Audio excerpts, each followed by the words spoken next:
We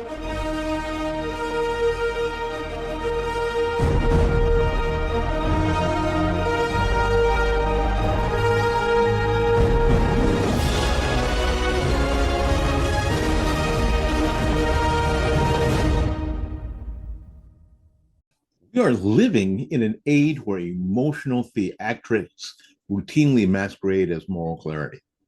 Nowhere is that more obvious than in the latest narrative being pushed by activists, sympathetic media figures, and opportunistic politicians that ICE agents are Nazis and that any use of force by immigration enforcement is inherently illegitimate.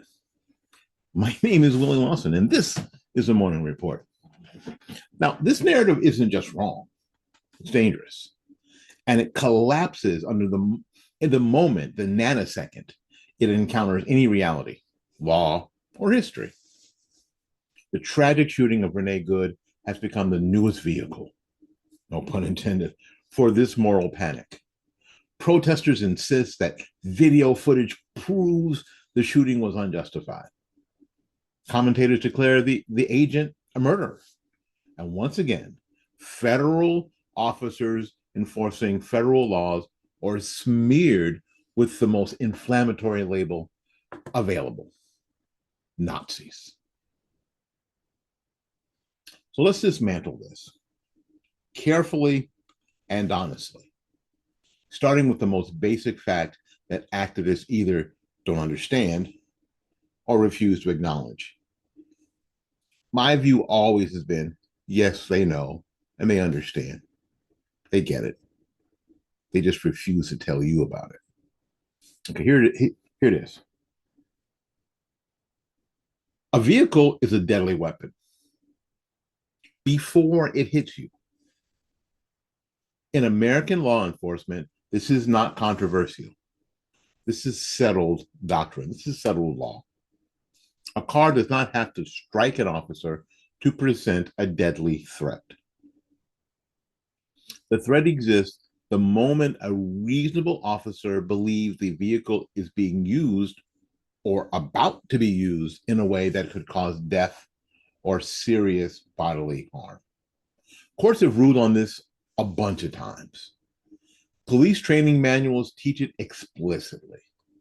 Use of force standards across federal, state, and local agencies recognize the very same reality. A moving vehicle is a deadly weapon. Well, why? Because a 2-ton machine accelerating within a few feet of a human body leaves zero margin for error.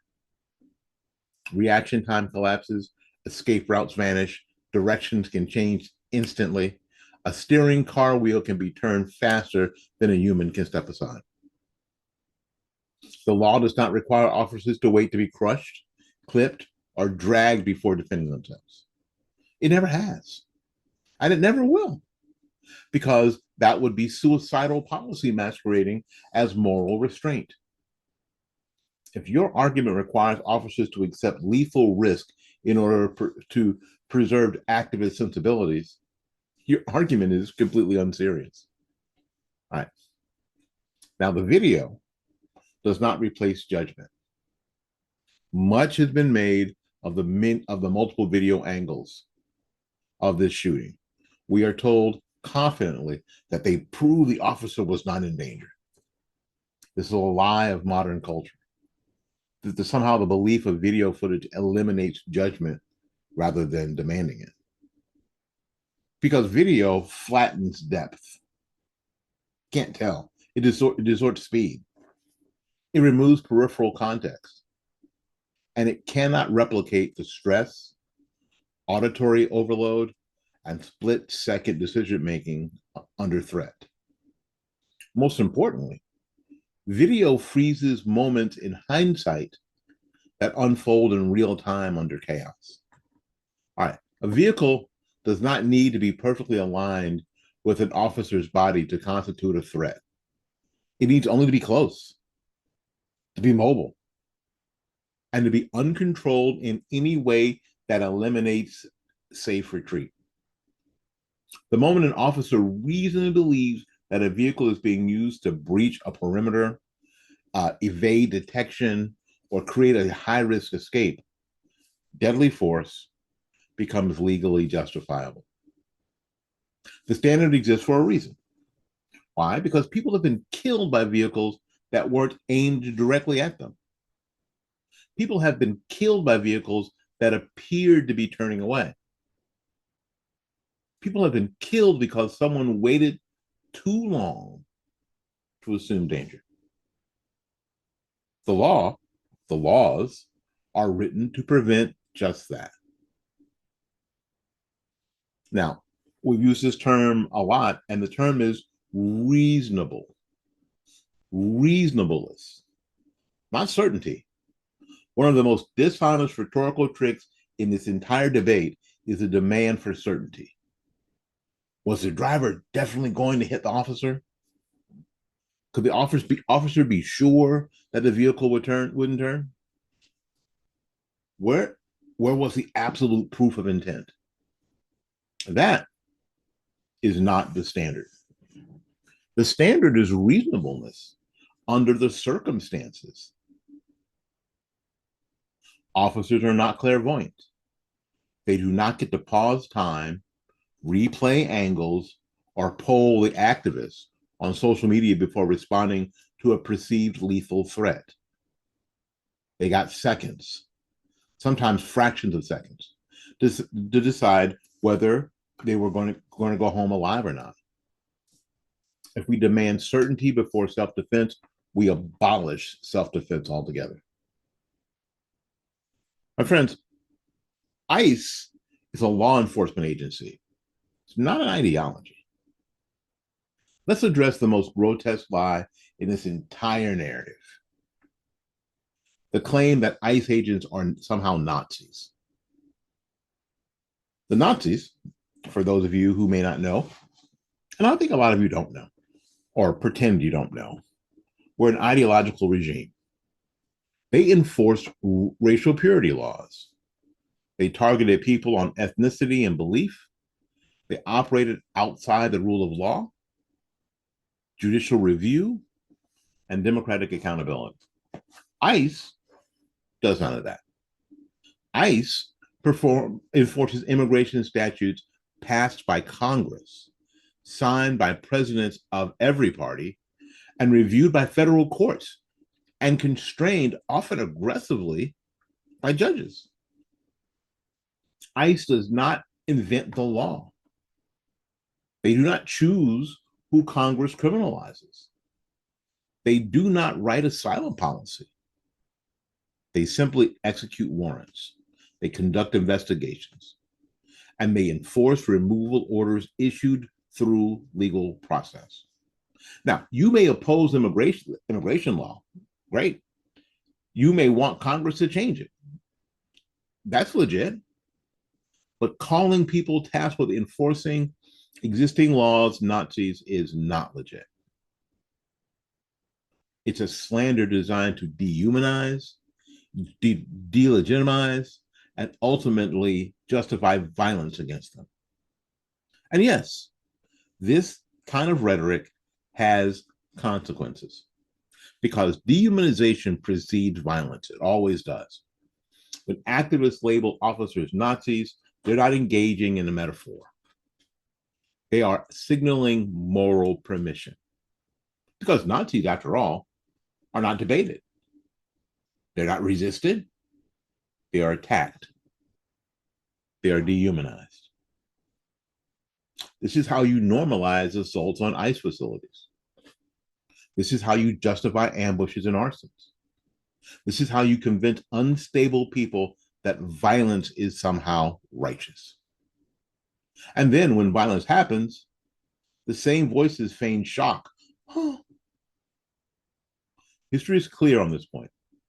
If you strip legitimacy from institutions and humanity from individuals, you do not get reform. You simply get chaos. And tragedy doesn't equal murder. The death of Renee Good is indeed tragic. We've been saying that on this program and this podcast since we talked about it. A life was lost. A family is grieving, and that deserves acknowledgement without qualification. But tragedy does not automatically equal criminality. Not every fatal use of force is unjustified. Not every officer involved shooting is a moral failure. And not every emotionally compelling story overrides legal reality. If your moral framework can't distinguish between tragedy and wrongdoing, it's not a framework, it's just a reflex. Okay. If we were having a normal conversation, it would sound like this. Were ICE agents properly trained for crowded adjacent operations? That's what we have to ask. Were tactics appropriate for the environment? Are rules of engagement clear and consistently applied? Does federal law enforcement need better coordination with local authorities? Should Congress revisit the scope of enforcement operations? Those are all adult questions. Those are all legitimate questions. ICE are Nazis is not legitimate. And I'll tell you, I was scrolling this afternoon after my lessons and came upon a meme from somebody that I know, somebody that I have performed with, equating ICE enforcement agents with Nazis from Germany. And it sparked this in me. I'm like, well, that's not true.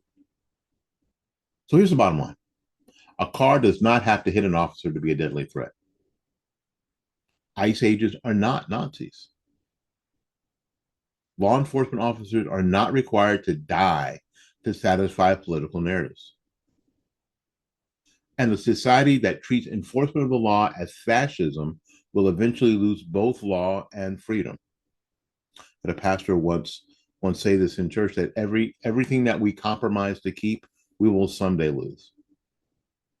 If we want reform, accountability, and humane policy, we must start with truth, not hysteria dressed up as virtue. Because once you abandon reality,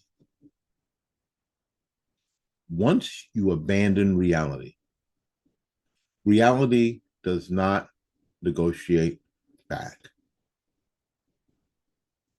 My name is William Lawson. Welcome to the Morning Report. The Morning Report is production of fightbackmedia.com, fightbackmedia.com, fightbackmedia.com. Until we see you again, go out there and learn something, love somebody, and for goodness sakes, y'all take care of yourself. We will see you when we see you. Bye now.